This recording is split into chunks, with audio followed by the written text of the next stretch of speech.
In my world, there are two kinds of clients: those who appreciate fine things, and those who mistake their credit limit for class, and the latter are about to learn a very expensive lesson. My name is Elise Thorne, and I am the sole proprietor of the Sapphire Reach. This coastal sanctuary exists for the rare individual who understands that true luxury is not a label, but a feeling. I didn't inherit this place. I didn't marry into it. I clawed it from the shoreline and my own stubbornness after my life's first draft was incinerated. You see, 7 years ago, I was someone else. I was half of a partnership, in business and in life, with a man named Marcus Reed. Together, we built a successful event company from nothing. And then, together, he dismantled it. He decided our shared dream was a cage, and his new assistant was the key to his freedom.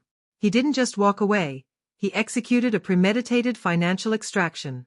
He emptied our joint accounts, siphoned our client list to a new venture, and left me solely responsible for a mountain of debt. I was left with nothing but my name, my fury, and a clarity colder than ice.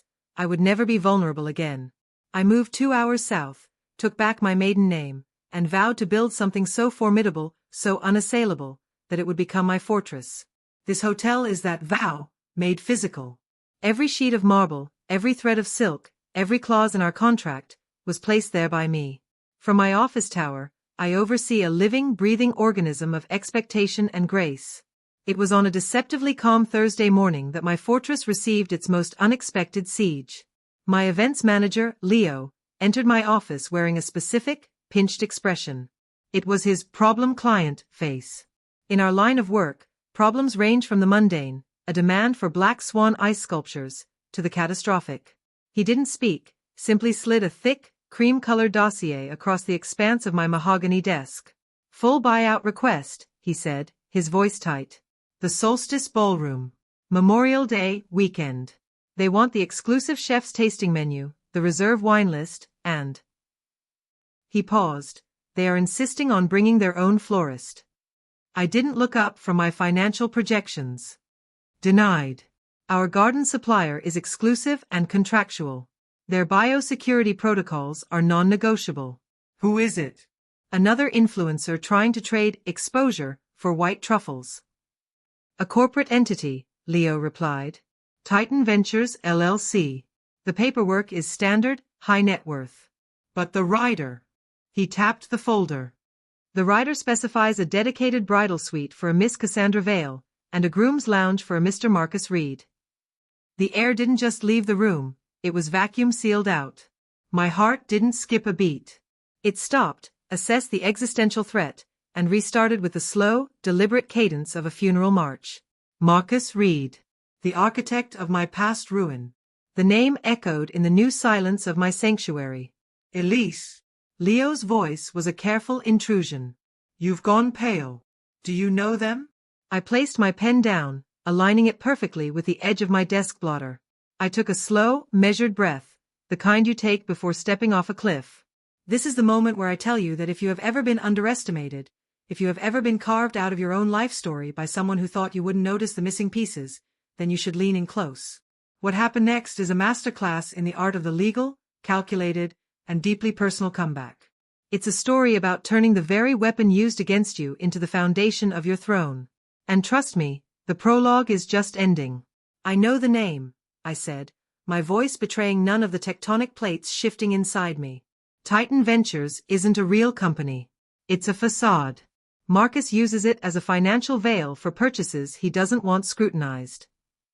With a steadiness I did not feel, I opened the dossier. The contract was pristine, the figures astronomical. The sheer, breathtaking audacity of it was a physical force. He was booking my hotel. For his wedding. The geography of my life was a map he had never bothered to study. After our split, I had lived in a studio apartment that smelled of mildew and lost potential. He had taken the high road, which in his dictionary meant taking all the cash and the professional reputation. I had moved south into obscurity, and built the Sapphire Reach specifically to be the kind of citadel he would read about in magazines and wish he could access. And now, clearly, he could. But why here? Did he know? My eyes scanned the contact pages. The email was a generic info at address. The planner was a third-party agency from a city 300 miles away. A cold, sharp smile touched the very corner of my mouth. He doesn't know, I whispered, the words a revelation.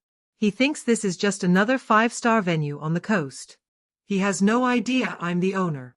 Leo shifted his weight. So, do we decline? We can cite the floral vendor conflict. I stood up, walking to the wall of glass that looked over my domain.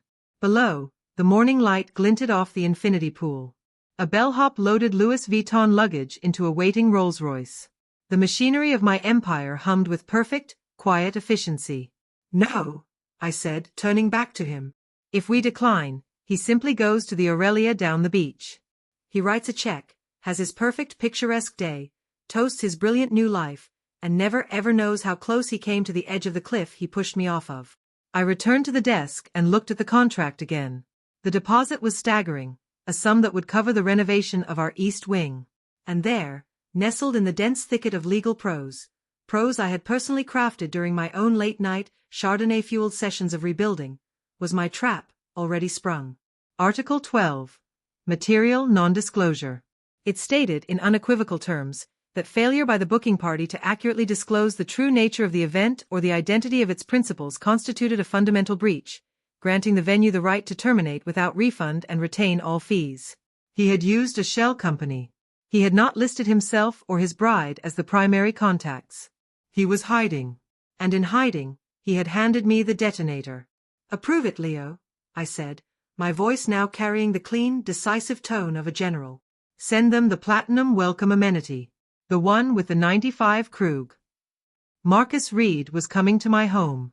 He was bringing his Cassandra to pronounce their vows on my marble, under the crystal chandeliers I had selected while eating ramen, to be celebrated by guests who would drink my champagne.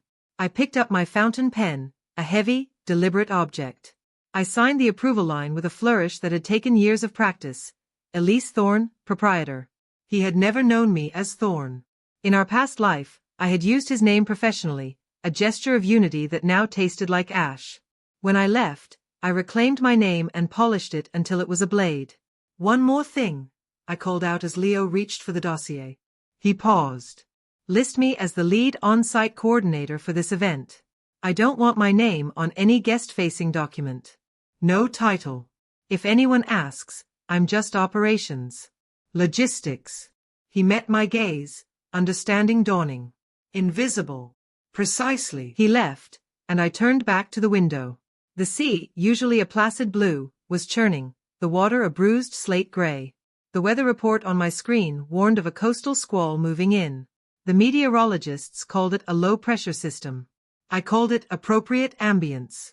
Marcus believed he was securing a prestigious venue. What he was actually doing was financing a front-row seat to his own meticulously planned reckoning. And the most beautiful part? He was paying me $240,000 for the privilege. I sat down, opened a new folder on my desktop, and named it with two simple words: Project Icarus. Let us see just how close to the sun this particular man believes he can fly 2 weeks until their site walkthrough were a study in control preparation. I became a ghost in my own machine. I reviewed staffing schedules, menu tastings, and floor plans not as the owner, but as a mercenary strategist. My staff, my loyal, well-compensated staff, saw only my focused, professional demeanor. They had no idea the personal earthquake rumbling beneath the surface. The day arrived, wrapped in the thick, humid air of the coast. I shed my tailored blazer and silk blouse for the standard-issue uniform of the Hospitality Army, a crisp, black button-down, tailored black trousers, and a simple name tag that read only, Elise. No title. I tucked my hair into a severe, low bun and put on a pair of non-prescription glasses with plain frames. I was erasing the CEO and drawing over myself the outline of a capable, anonymous cog.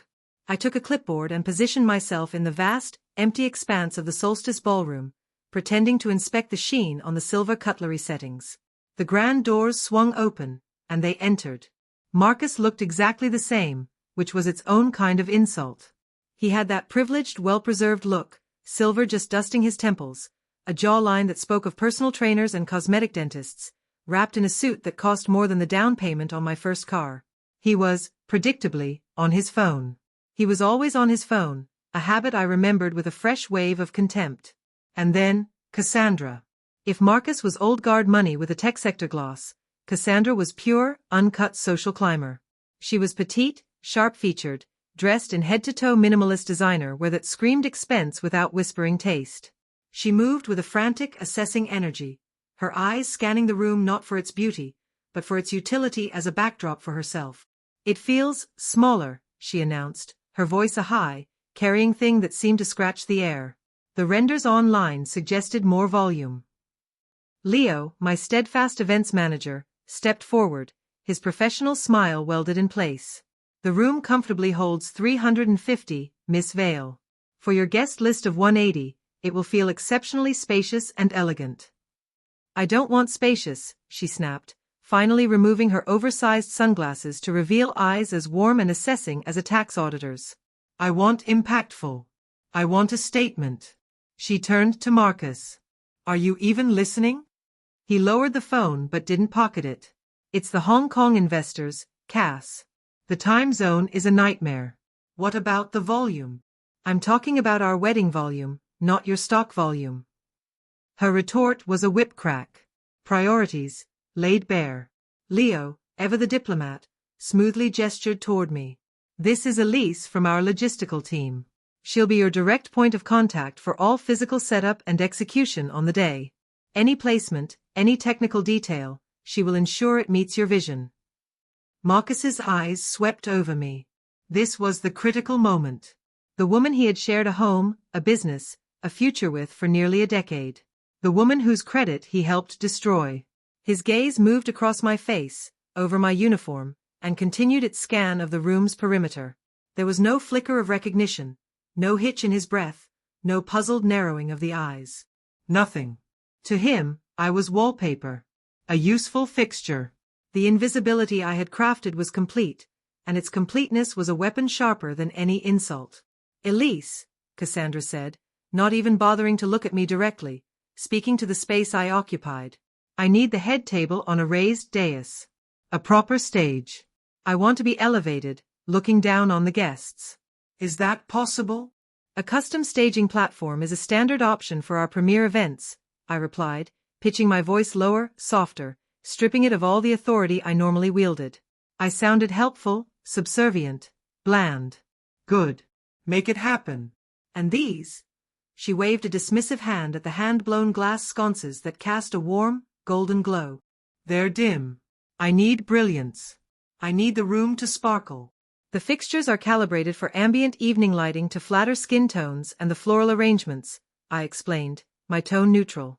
"Increasing the lumen output to brilliance may create a harsh, unflattering glare and generate significant heat." She waved her hand again, as if swatting a gnat. "Figure it out. That's what you're here for. To solve problems, not list them." I observed them for the full hour. Cassandra was a live wire of insecurity, channeling it into micromanagement and cruelty. Marcus was a ghost of his own making, present only as a wallet and a source of distracted appeasement. They were a masterpiece of mutual dissatisfaction, dressed in couture. As they prepared to leave, Cassandra's sharp nail, a perfect blood-red talon, pointed at a microscopic smudge on a polished brass door handle, likely left by a child minutes before. "This is unacceptable," she hissed. "If I see a single fingerprint, one speck of dust on my wedding day, I will demand a full refund." "Is that understood?" "We strive for perfection, Miss Vale," Leo said, his smile now brittle. "Strive harder." The limousine pulled away from the portico. Leo slumped against the doorframe, exhaling a gust of pure frustration. "I despise them," he muttered. "Can we legally institute a general nuisance surcharge?" "We're going to do far better than a surcharge," I said, my voice now my own again, cold and clear. I pulled out my phone and dialed my legal counsel, Renata, a woman whose mind worked like a scalpel dipped in liquid nitrogen. She answered on the first ring. "Renata, I need you to pull the full corporate registry for Titan Ventures LLC.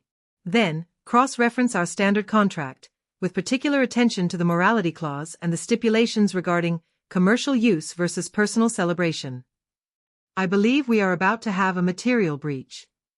"Elise," Renata's voice was dry, "this sounds personal. You're playing with litigated fire." "I am enforcing policy," I corrected, my gaze on the churning ocean.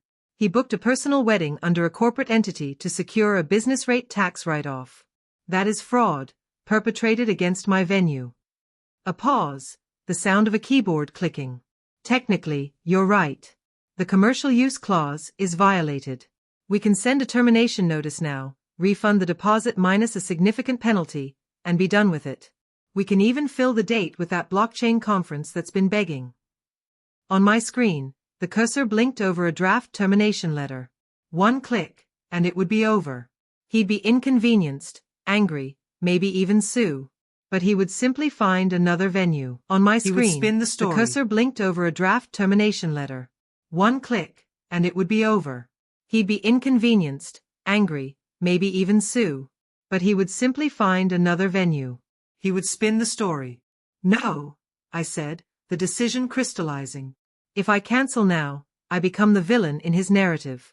The bitter ex who couldn't move on, who used her petty power to sabotage his happiness. He gets to play the victim. Again. I stood, pacing the plush carpet of my office. I need him to hang himself with the rope he brought. I need the breach to be undeniable, public, and captured on his own dime. I need him to violate the house rules while the entire house is watching. You're waiting for them to implode during the event itself, Renata stated. Have you met Cassandra? I asked, a humorless smile on my lips. She tried to redesign the place setting because the forks looked cluttered.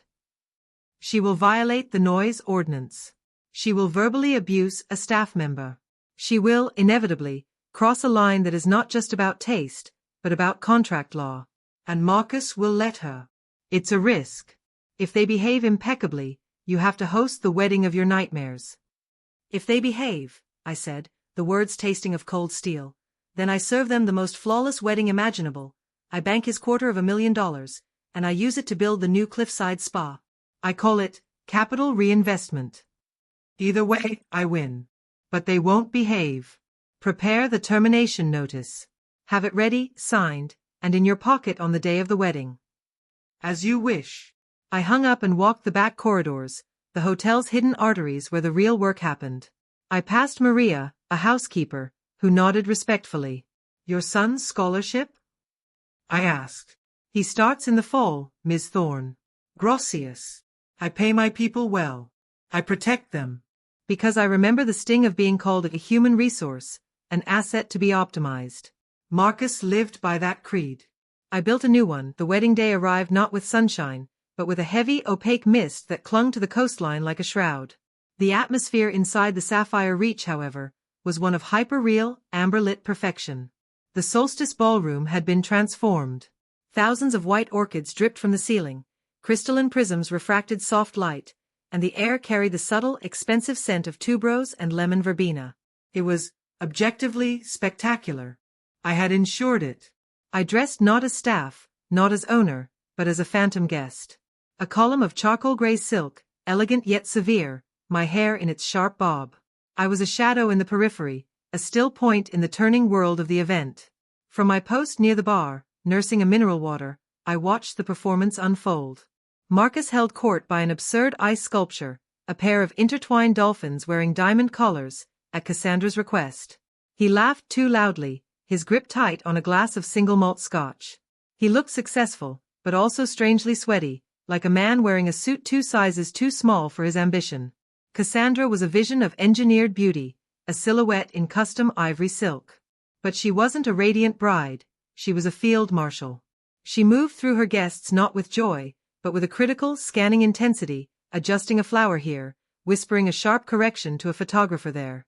She was curating a product, not celebrating a union. Dinner service was the scheduled pivot point, the moment where the delicate ballet of luxury service is most vulnerable. One cold soup, one delayed course, and the entire illusion of effortless perfection cracks. I watched my team move with silent, precise grace. And then, I watched Cassandra.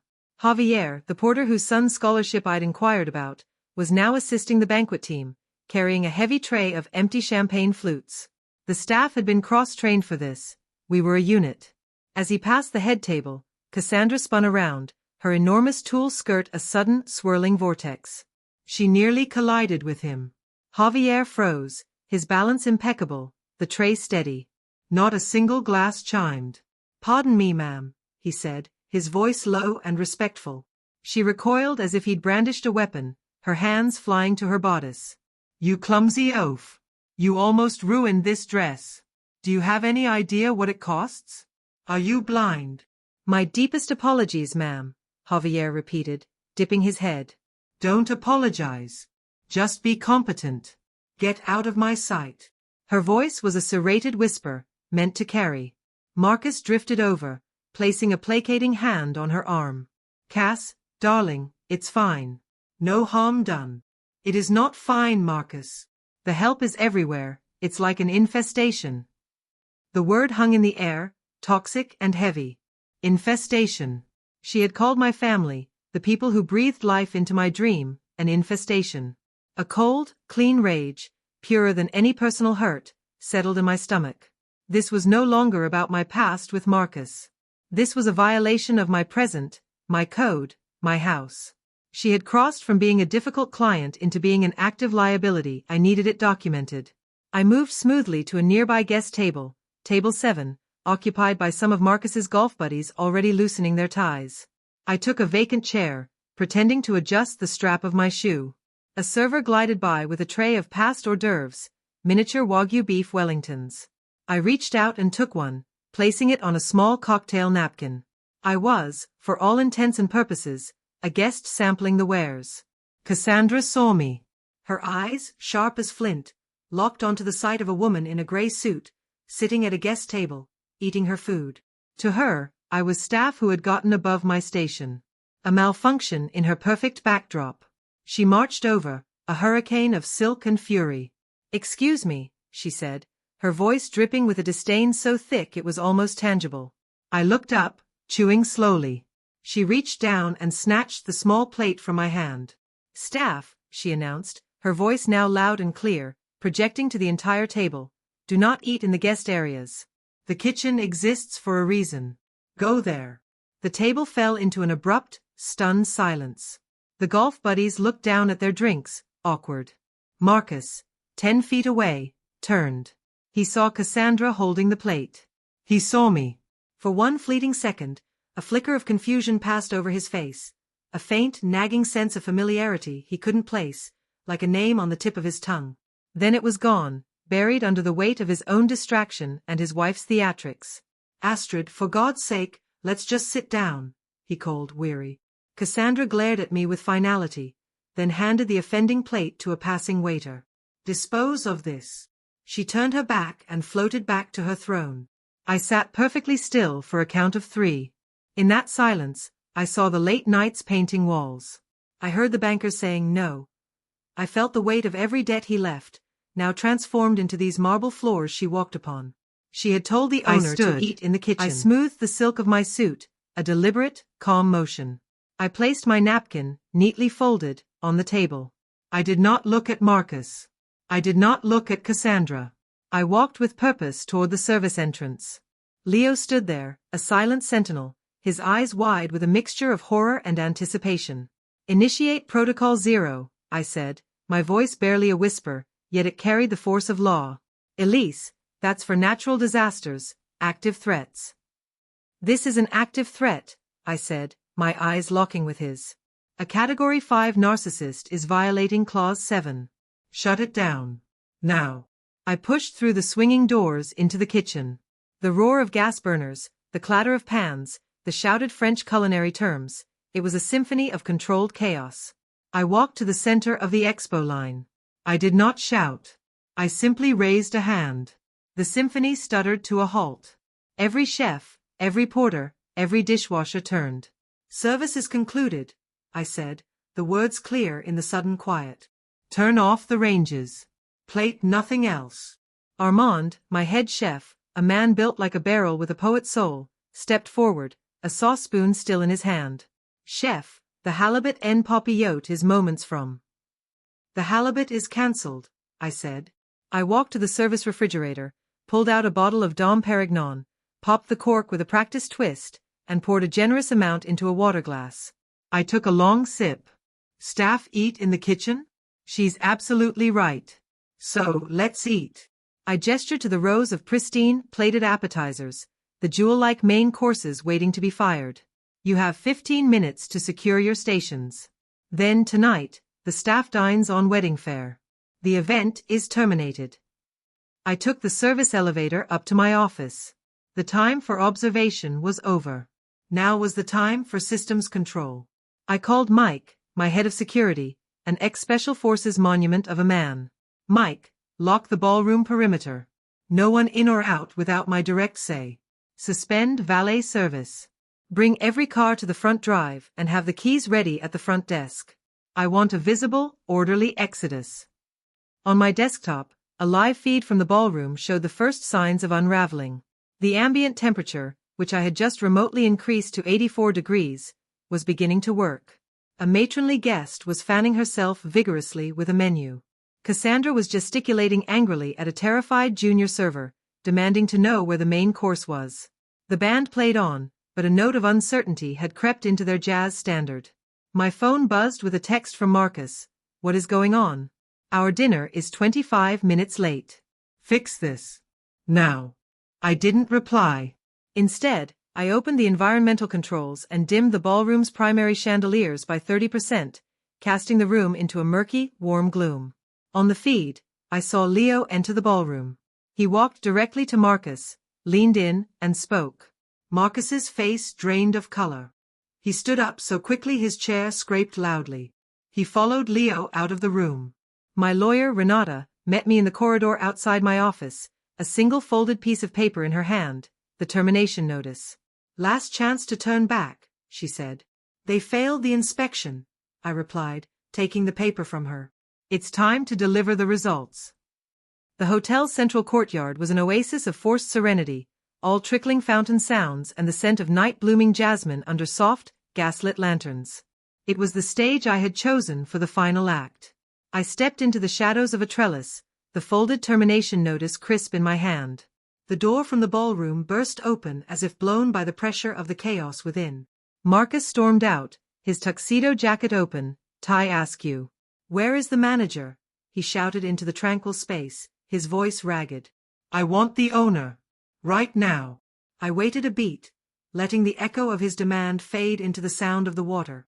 Then I stepped into the lantern light. Looking for someone, Marcus? He froze. His body went rigid.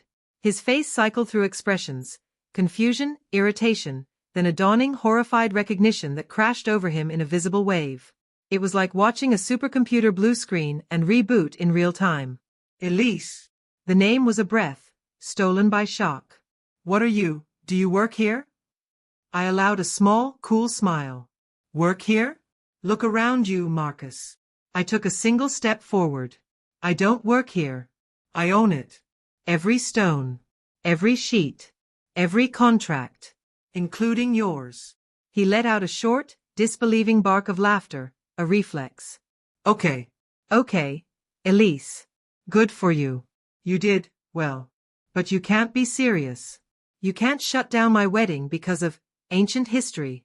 I'll pay triple. Just turn the air conditioning back on and get the food out.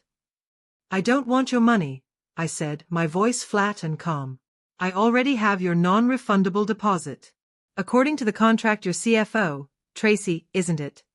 Signed on behalf of Titan Ventures, I retain all fees in the event of a material breach. Which this is. Breach? What breach? Because my wife is a little stressed. You booked a personal wedding under a corporate shell to commit tax fraud against my venue. That's breach one. Your fiancé just verbally abused a staff member and physically took a plate from my hand. That's harassment, a violation of Clause 7. The event is terminated. You have 15 minutes to vacate the premises with your guests before I ask local law enforcement to assist in the removal of trespassers. Trespassers? We're paying guests. Guests abide by the code of conduct. You are now liabilities. The courtyard door slammed open a second time. Cassandra erupted through it, her makeup beginning to melt in the humidity she'd helped create. Marcus, it's a sauna in there. People are leaving. What is going? She saw me. Her face contorted. You. The kitchen girl. Why is she here? Cassandra, Marcus said, his voice thin and defeated. She owns the hotel. Cassandra's jaw went slack. She looked from Marcus's ashen face to my composed one. A furious, humiliated comprehension dawned. Her? This is her? The caterer. She turned on Marcus, her voice rising to a shriek. You brought me to your ex's hotel? You pathetic, idiotic. It gets better, I interjected, my calm slicing through her hysteria. The wedding is over. Security is currently escorting your guests to the front drive. You can collect your personal effects from the valet area. I'll sue you, she screamed, spittle flying. I'll own this dump. You're welcome to try. Your lawyer can speak to mine. I held out the termination notice to Marcus. He took it like it was a live grenade. Clause 7. Clause 12. You breached them all. You have 10 minutes. I'd suggest ordering rideshares. The valets are indisposed.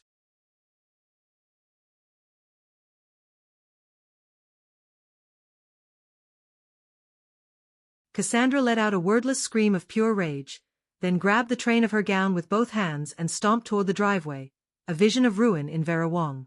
Marcus stood for a long moment, looking at me not with anger, but with a hollow, pathetic bewilderment. Elise, where are we supposed to go? It's a holiday weekend. Everything is booked. I met his gaze, feeling nothing but a vast, quiet emptiness. I believe the Starlight Motor Lodge on the interstate has vacancies, I said. I'm told they leave the light on. I turned and walked back inside, not waiting to watch him follow her. The lobby was a scene of controlled, efficient dissolution. My security team, polite but implacable, guided confused, sweating guests toward the doors. I addressed my waiting managers. Open the staff bar. The top shelf is unlocked tonight. And have the remaining seafood and wedding cake delivered to the homeless shelter on Grand Avenue. The most satisfying victories are not shouted, they are served calmly, with perfect timing. The aftermath was a tidal wave of its own. A guest's video, titled Bridezilla vs. Boss Lady, the $240,000 eviction, went viral. The comments didn't paint me as vengeful, but as a defender of dignity. My hotel was christened the zero-tolerance luxury destination. Booking inquiries tripled overnight. A courier delivered a package a week later. Inside was a formal, signed agreement not to pursue legal action, and a check for incidentals, carpet cleaning for a spilled drink. A single, handwritten note. Point taken. M. I crumpled it and dropped it in the shredder. He still thought it was about making a point. It was never about the point. It was about the balance sheet, and mine was now permanently in the black. Renata called, her tone dry. 3 Fortune 100 companies have inquired about our conduct enforcement policies. They want to book their leadership retreats here. They specifically asked if ownership would be present to ensure standards. Tell them yes, I said, looking out from my balcony at the calm, sun-drenched sea. And inform them our rates for clients who value decorum have just appreciated by 40%. From this height, I could see Javier by the pool, pointing out a bird to his young son. He looked up, saw me, and waved. I waved back. Cassandra was wrong about one thing. The kitchen isn't a place of exile. It's the heart of the house. And in my house, the heart is protected, well compensated, and knows exactly how to use every sharp tool at its disposal. CTA, 300 words.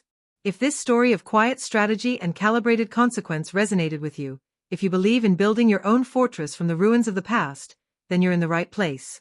This is the essence of Winds of Thought. We don't just tell stories here, we dissect the psychology of power, the architecture of a comeback, and the quiet principles that turn setbacks into unshakable foundations. We explore the minds of those who operate not from emotion, but from strategy. Your support is what allows us to dive deep into these narratives. So if you want more content that explores the undercurrents of success, conflict, and intelligent maneuvering, here's how you can help. First, like this video. It's the simplest signal that tells us this is the content you value. Second, subscribe to Winds of Thought and hit the notification bell. We're just getting started, and the next story is already being crafted. Another tale where the stakes are high, the players are sharp, and the outcome is never quite what it seems. Finally, let the conversation continue. What's the one non-negotiable principle in your business or your life? The line you will not allow to be crossed? Share your thoughts in the comments below. I read them all. This has been a story about reclaiming your narrative. Thank you for listening. Until next time, think deeply.